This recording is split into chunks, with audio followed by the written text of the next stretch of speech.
then it bursts into the bridge. You've got nice hard-hitting drums and guitars guiding those soaring, clean vocal melodies, and the screams in call and response.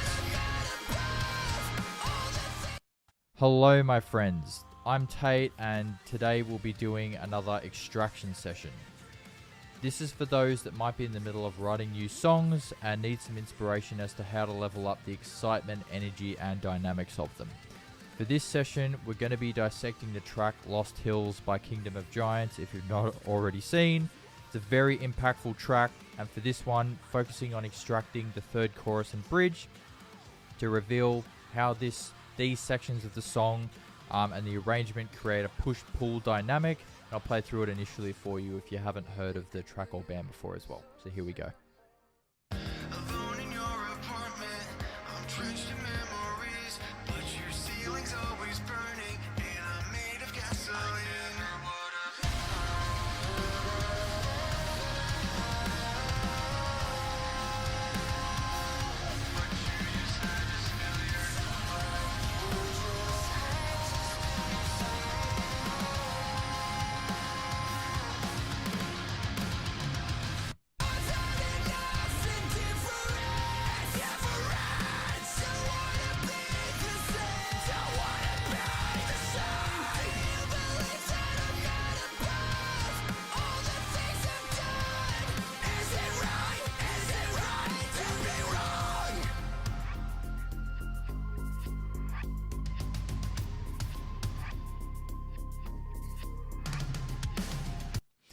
Alright, so there you go. That gives you a good idea of how the song goes if you've not heard it before. It's definitely a banger, really great track, and I'm excited to dig into some of the gold nuggets of techniques in songwriting that went into this track specifically to see how they might be able to help you.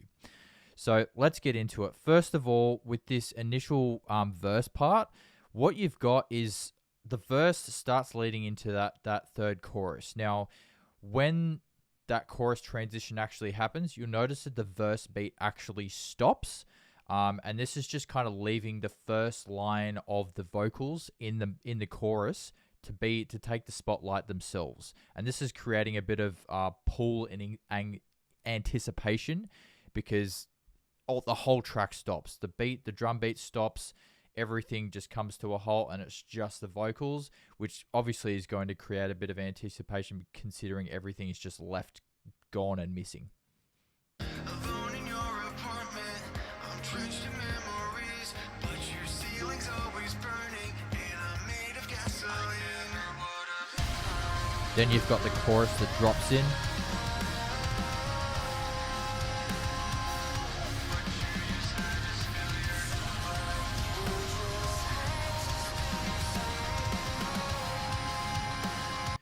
Now, what's happening in this chorus as well is you've got the first chorus lines that are actually melodically repeated over this very heavy and bouncy chorus groove of the drums and guitar that's basically being guided by the vocals are being guided by the band, with also some very atmospheric keys going on in the background to fill some space. So I'll go over that again.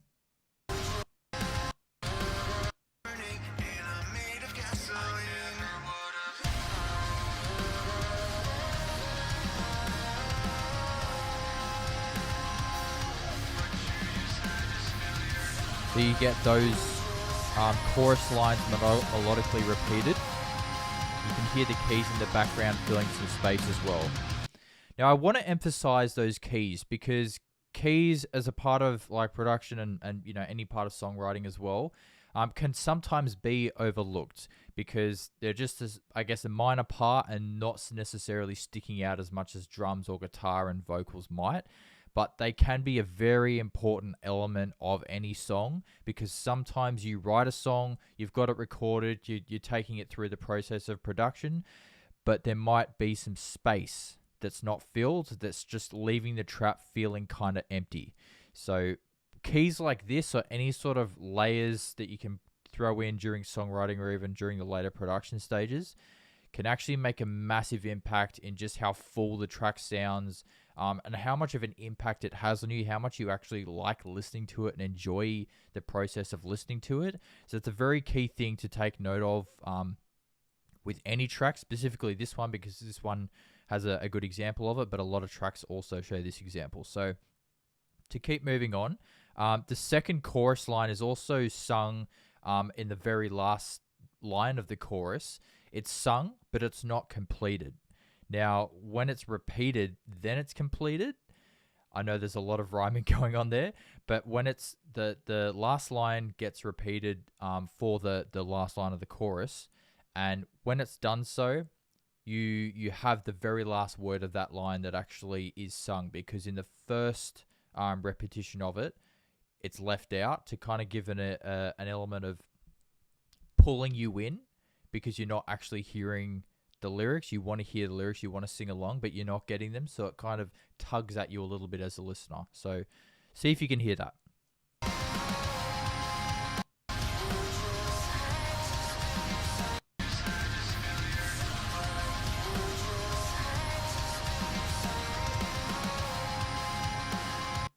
So it's in the lines, but you just had to spill your, and then the second line of that, the repetition is, and you just had to spill your soul.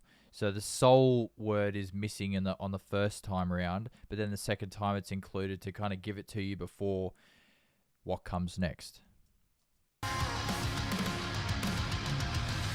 So right there, you've got a nice drum fill that's introducing another choke in the music, which is just creating that much more of an anticipation pull, leading into the next bit, which is the bridge. So here we go again.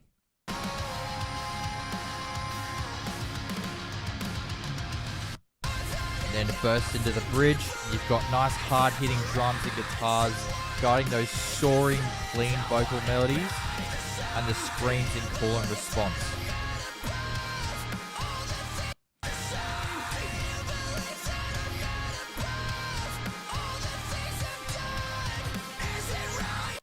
Now, a really nice thing about this bridge part, is that you've also got a very, very popular actually vocal technique, which is call and response. So if you've got one vocal or two vocalists, or even just one vocalist, but arranging the parts so it's sort of call and response, so they're sort of taking turns, if you want to think about it that way.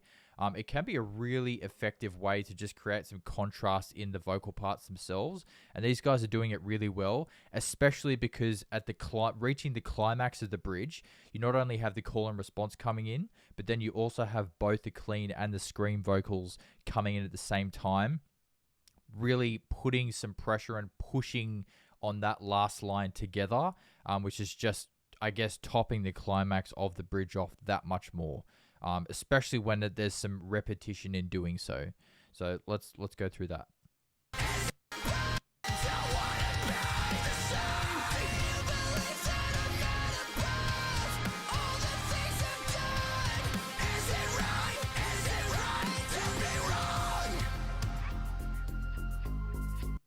So right there, you've obviously got the both vocalists really pushing on that last line.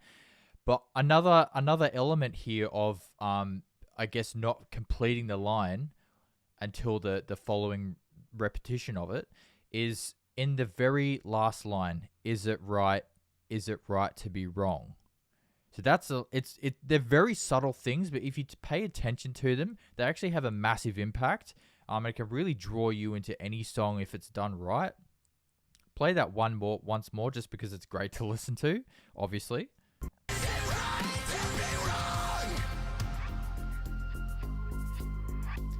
And the result of that massive push in the climax of that bridge is that you've also got a nice release afterwards, which pulls the whole track back again into that very mellow sort of pre-chorus leading into the next chorus. So it's a really nice arrangement in the way it's been produced and written. So I hope these have given you some good tips and some good techniques to keep an eye out for, in tracks you're listening to, or if you're going through a songwriting process at the moment. and hopefully it helps and allows you to breathe some more life into your own tracks. But more of these on the way. Thank you for watching, and I'll see you very soon. Much love.